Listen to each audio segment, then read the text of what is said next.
Before we go further, maybe I give you a chance to work on yourselves for a moment. Why don't you find yourself, you look pretty comfortable the way you're sitting. If you're not comfortable for some reason, adjust yourself, because I'm going to ask you a question that's going to deal with your body work, your own inner work. Yeah. Yeah. You might want to experiment with your dreams and body by trying something like this. You're in a relatively comfortable position.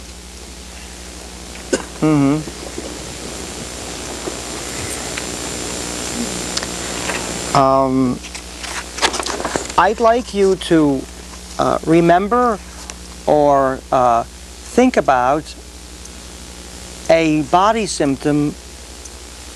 Pick one body symptom which can be felt. That's the only limitation. Can you still remember the feeling of, or do you have the feeling of one of your body symptoms? Choose a body symptom and go ahead through your body and see if you can feel it. Take a moment and go inside out. And just choose one and feel it for a moment.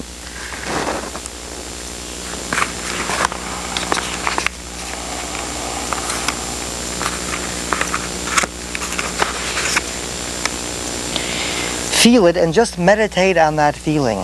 Simply feel.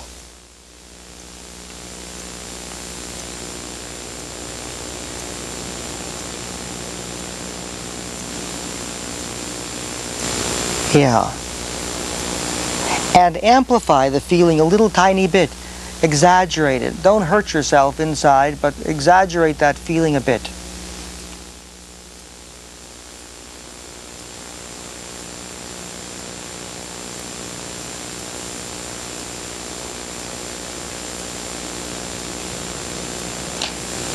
And when you're ready,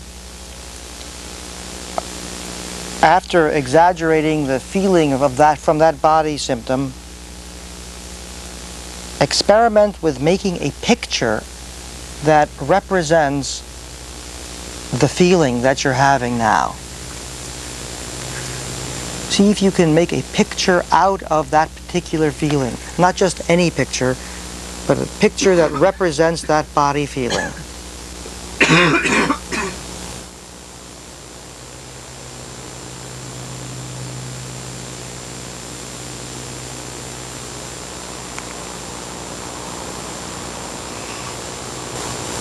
And let the picture go a bit, like at the movies. Let it unravel, unfold itself a bit.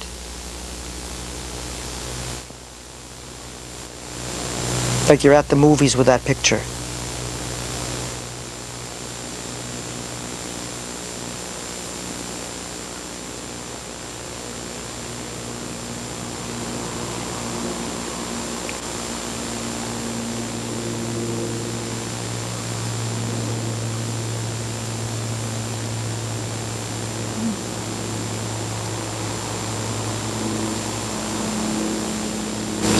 And ask yourself if you've recently dreamed something that reminds you of this picture. Recently, it might also be an older dream which reminds you of this picture.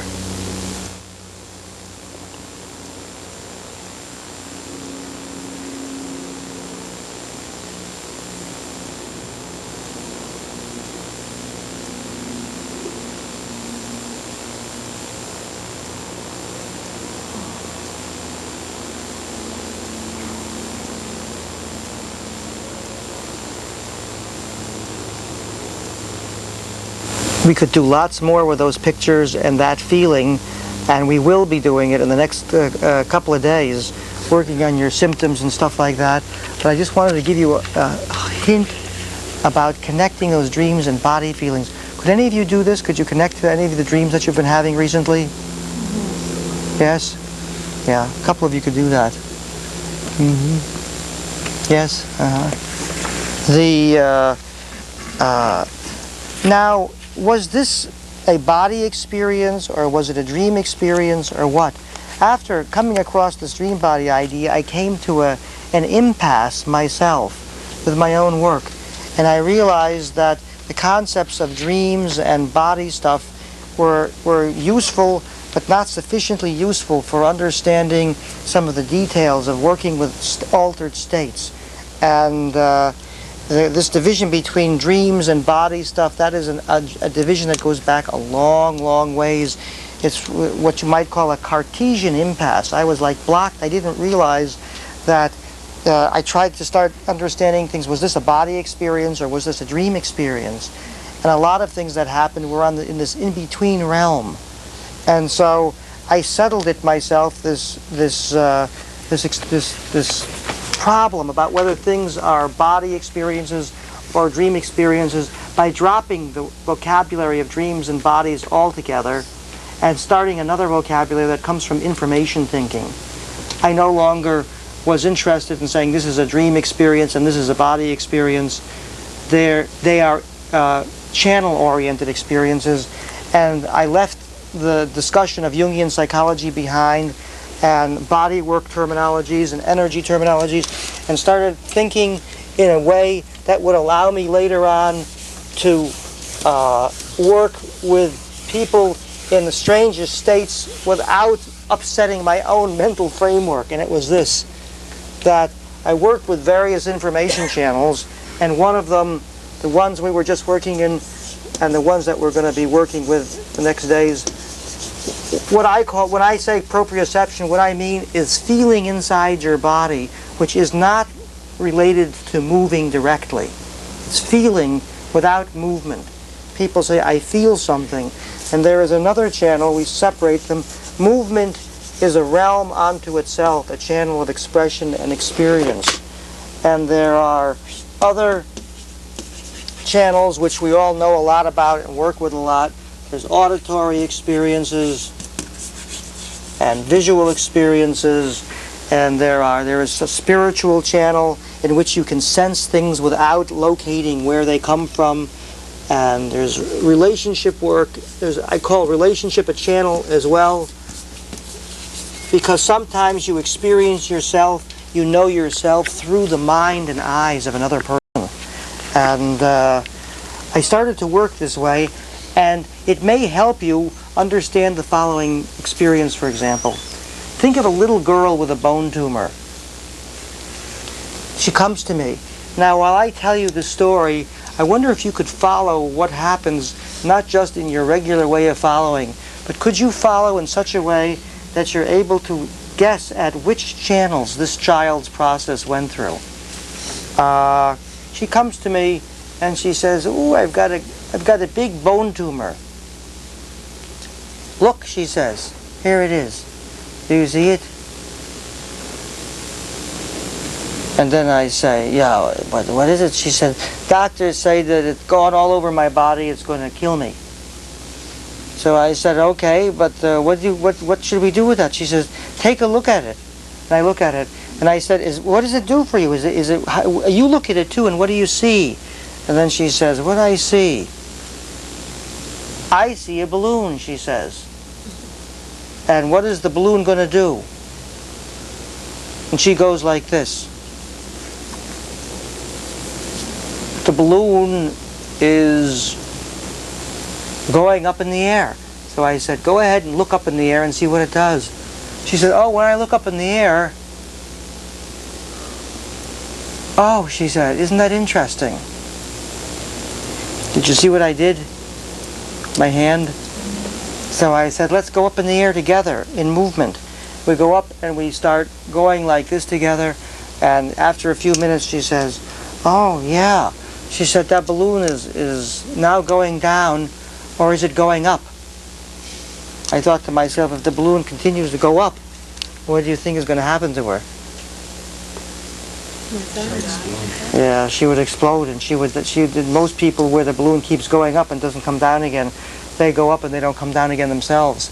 And so I was upset, but I decided to really be authentic and watch that process, and the balloon went up in the air, but it then suddenly settled down over grandmother's house. Like that. Oops. And then her mother got furious, which mother was sitting with me. Mother got furious and she said, "No, that balloon can't settle at grandmother's house. That's not right." And I said, "Why not?" She said, "Grandmother is against school." And So then I thought, well, now what? And we entered into this complex family situation where I naturally supported the child. I was in the days when I didn't know all that much about relationship work, I have to say. And I supported the child against the mother, and the child managed to get away from school, to be 3 months. It's interesting, even though the child was dying, the mother still wanted her to go to school. Yeah, it's... What are you gonna? That's life, yeah. And so the child got away. She left.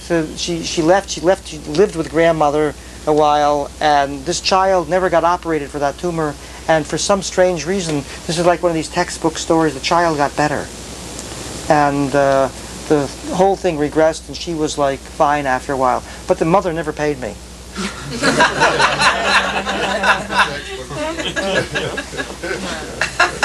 Because that child will probably have lots of family problems and stuff, which I wasn't able to deal with at the time. I just didn't know enough about family work.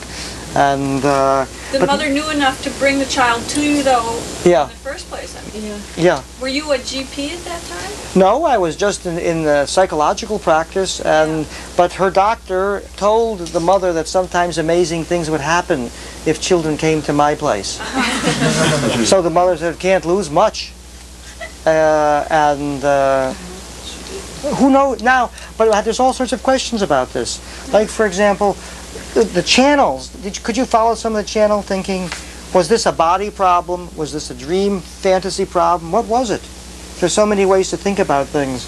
But today, I think only phenomenologically, I think that child first worked visually. She saw the tumor. What happened then? She went into movement work. And you called when she was moving her hand, that was the movement? Movement work. I say that's another channel of expression, a very different one. And was she in 2 channels at the same time, though? You can be in several channels at once. But when she did this, I got her up to do that. I said, now actually do that. And the movement work was like this. She went like this. That was it. And I said, no, let's do that again. Watch me closely. I'm saying too many things at once, but there's a secondary movement onto the primary movement process I'm doing. See if you see it.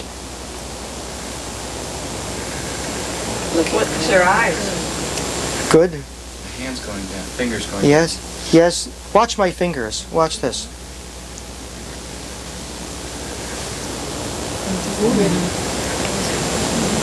This part is secondary. Here's the primary movement is like this, without fingers, like this.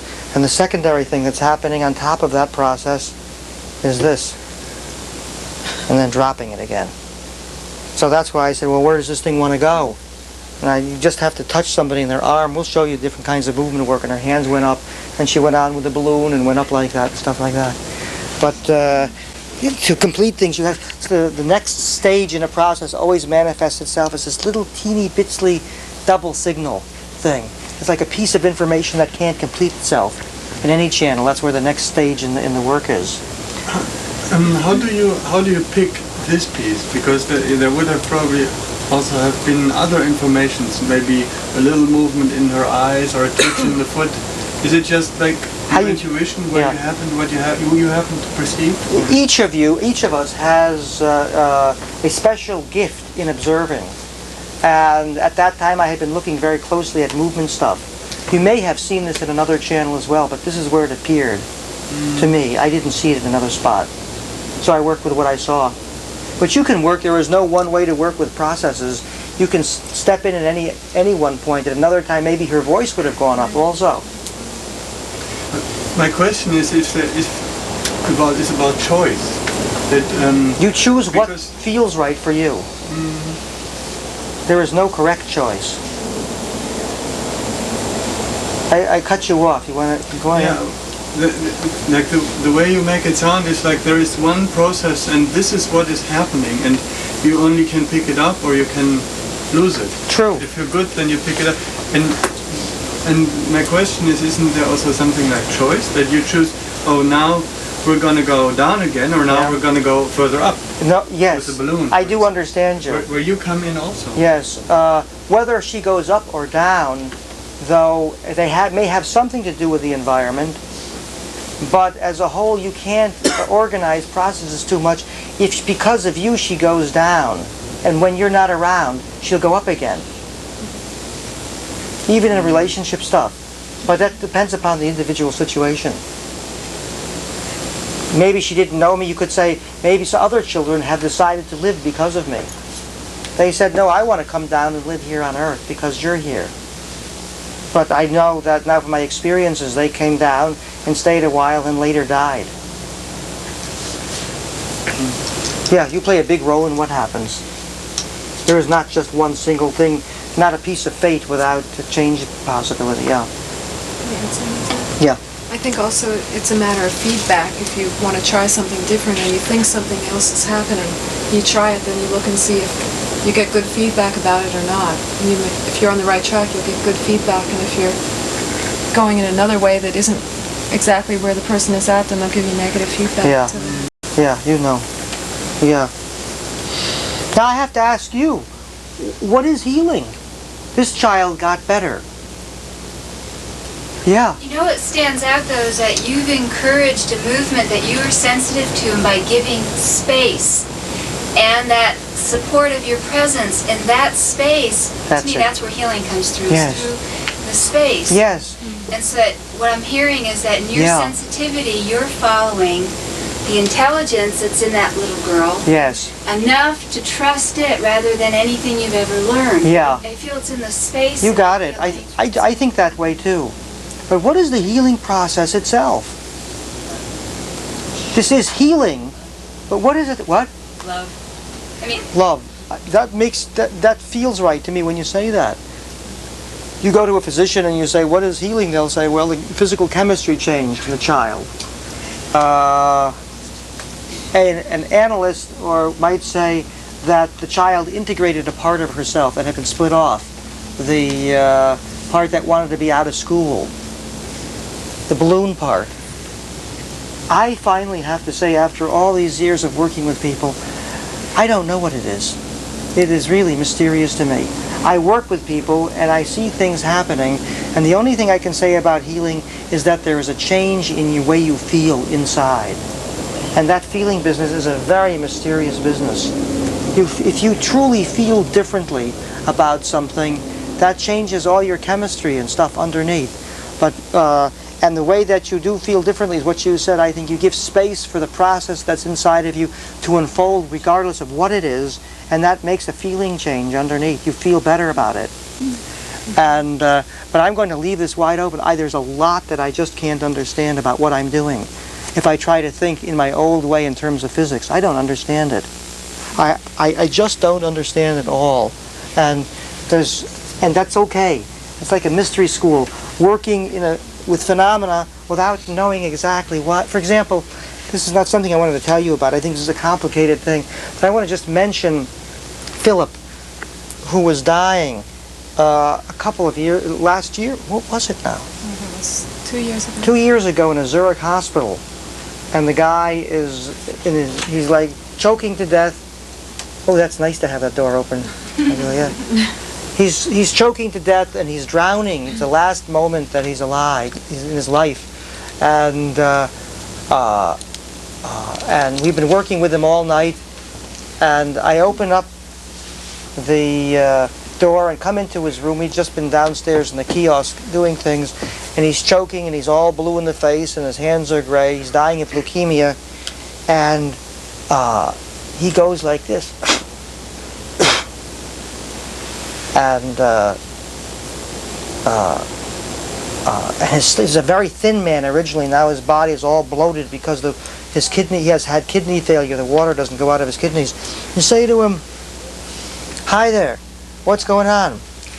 And he says, and he looks up. Imagine he's like in a really strongly altered state from all the metabolic changes and the near-death thing that he's in. And he looks up.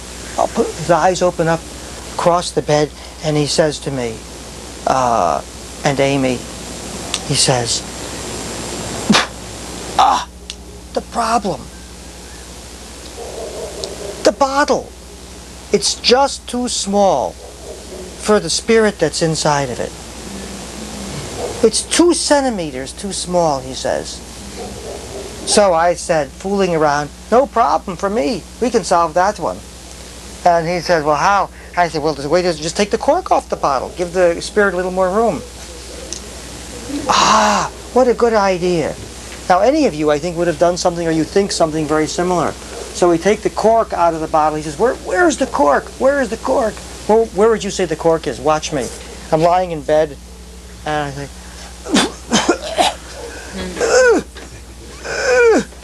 yeah. Where? It's too. The spirit is too big for the for the bottle. Where would you say the cork is? It's the throat. So we say, well, why don't we just take the cork out of the throat and see what happens? Simple, but very mysterious. What happens?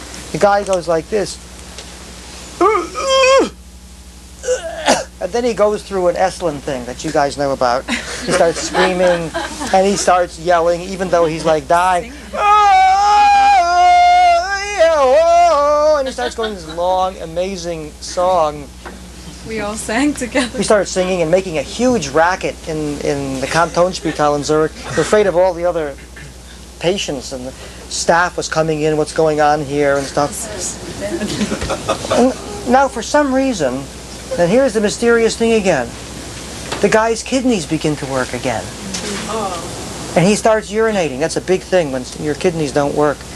He can't pass any water, so he starts urinating. And he's moved through the kidney failure. And he says now he's thirsty. He wants some beer and oranges. And everybody was like ready to call the I don't know what you call it in English. The people from the funeral home were going to come put him away. And he starts singing and he's carrying on like wildly and stuff. What happens? Why is it that singing opens up the cork? And physically speaking, the kidneys are one of the corks to the body. So if that's open, then water comes and goes. What is the connection? Let's leave it at that. I don't know what it is. I just know that the same thing that you said, that if you make room for things that are happening underneath, people can really become themselves and you feel better. And in certain cases, the symptoms literally disappear right in front of your eyes. That was like really wild, really wild. The guy came back to life, and the story with him is that all of his symptoms disappeared. His coughing disappeared, his pneumonia went, his temperature went down. Right at the very end, he was like drowning to death. And his health recovered, and then the evening he said now he was finished and tired. He wanted to go to bed. And that was it. Without symptoms. Pardon? Nope, he went to sleep. This particular one guy said now he's finished. He had the most extravagant day of his life. He said he had learned how to love his wife. They had a huge outpouring of love. He loved everybody. He loved everybody. It was a pleasure to be in that room. And this is a person who just have drowned to death like a normal person does in hospitals today.